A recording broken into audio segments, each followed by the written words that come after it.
స్వామివారు అలంకరణ లేకుండా ఎలా ఉంటారో తెలుసా? శిరస్సున కిరీటంతో, యజ్ఞోపవీతంతో, నడుమున నందక ఖడ్గంతో, పై కుడి ఎడమ రెండు చేతుల్లో శంఖ చక్రాలను ధరించి, కింద కుడి చేతిని వరద ముద్రలో ఉంచి తన పాదద్వయాన్ని శరణు వేడుతున్నట్లుగా చూపిస్తాడు స్వామి.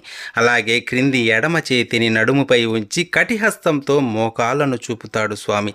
విచిత్రమైన ఈ భంగిమలో తాను నిలిచి ఉన్న ఈ చోటే సాక్షాత్తు శ్రీ వైకుంఠం.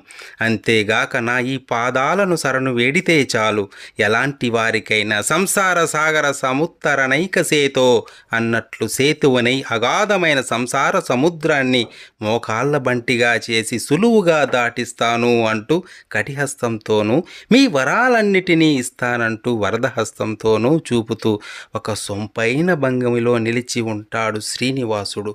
ఓం నమో వెంకటేశాయ.